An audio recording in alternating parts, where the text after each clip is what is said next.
Welcome to Cyberbytes, your weekly dose of the latest cybersecurity news.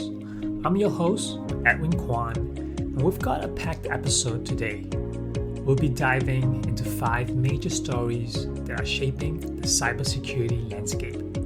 So grab your coffee, settle in, and let's get started. Our first story is a chilling reminder of how technology can be weaponized against us. AI-powered voice cloning scams are on the rise, and they are becoming increasingly sophisticated. Imagine receiving a frantic call from your grandchild, begging for help. That's exactly what happened to Margaret, who's a retired teacher who recently fell victim to one of these scams.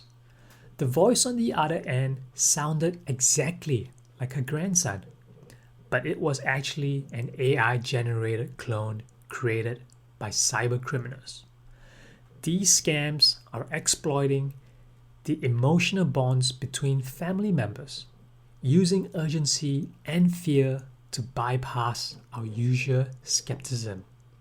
The technology has advanced to the point where it's becoming difficult to distinguish between real and fake voices, especially in high-stress situations. So, how do you protect yourself and your loved ones from these scams? Here are some key strategies. First, be extremely cautious of any urgent request for money, even if the voice sounds familiar. Second, establish a secret passphrase with your family members. This can be a quick way to verify identity in emergency situations. Third, if you receive a suspicious call, hang up and call the person back on a known trusted number. Fourth, educate your family members, especially older relatives who might be more vulnerable to these tactics. And finally, be mindful of the personal information you share online. Scammers can use this data to make their impersonations more convincing. Remember, legitimate organizations like banks and government agencies would never pressure you to make immediate financial decisions over the phone. Take your time, verify independently, and don't let fear cloud your judgment. Moving on to our second story. You're heading across the pond to London, where Transport for London, or TfL, is currently dealing with the aftermath of a significant cyber attack. TfL, which manages London's vast public transport network, reported that the attack occurred on a Sunday, targeting their staff systems. What the good news is that the transport network itself is operating normally. The attack has caused substantial disruptions to TfL's internal operations and some customer-facing services. Here's what we know so far. Staff access to systems and emails have been severely limited. There are delays in responding to customer queries and processing web forms. Refunds for contactless card journeys and access to Oyster customer journey history are currently unavailable.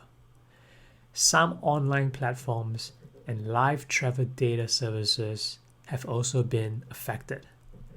TfL has assured the public that customer data appears to be safe, but they are still in the process of fully assessing the impact.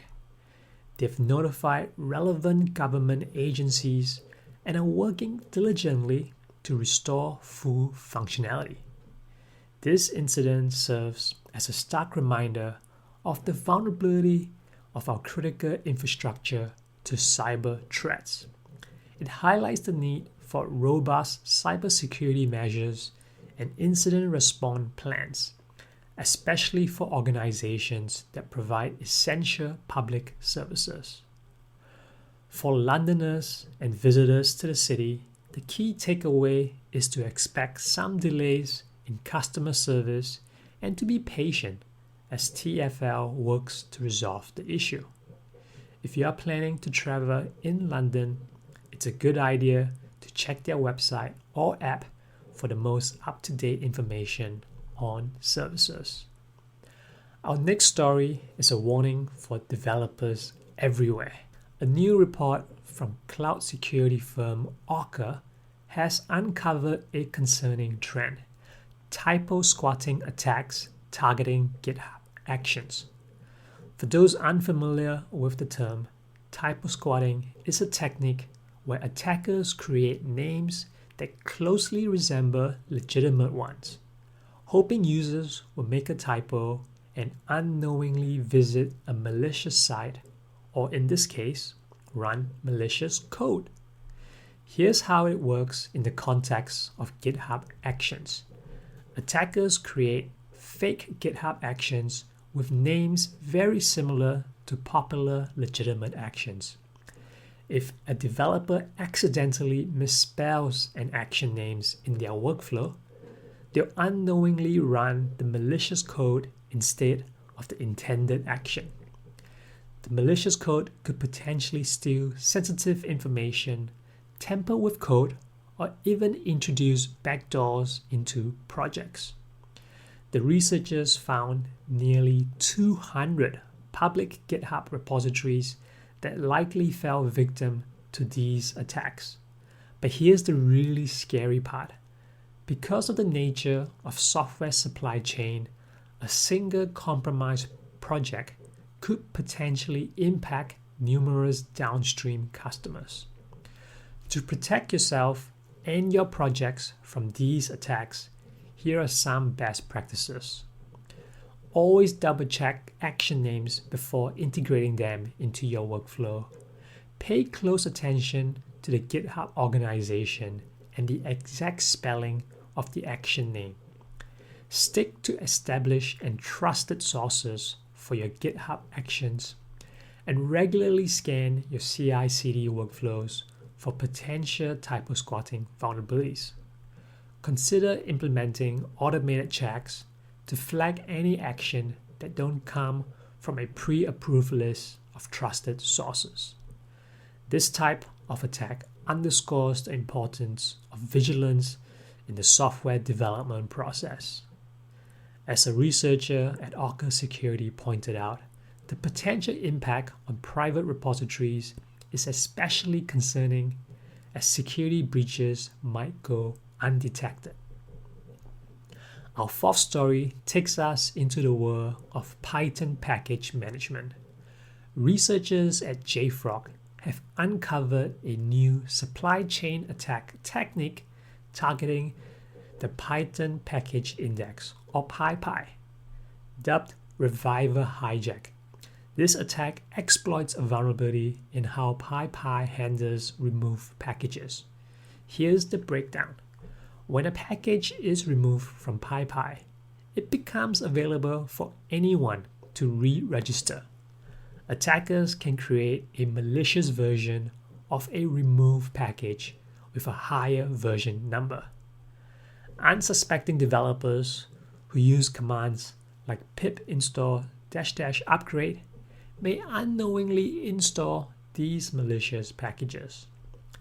The scale of this potential threat is significant. JFrog discovered that over 22,000 removed PyPI packages are vulnerable to this attack. These aren't just obscure packages either. Many have been downloaded more than 100,000 times, or they have been active for over 6 months. To mitigate the immediate risk, JFrog has taken the proactive step of hijacking vulnerable packages themselves, replacing them with empty placeholders. However, this is just a temporary solution to a larger problem. For organizations and developers relying on Python packages, here are some steps you can take to protect yourself. Regularly inspect your DevOps pipelines for any packages that have been removed from the repository.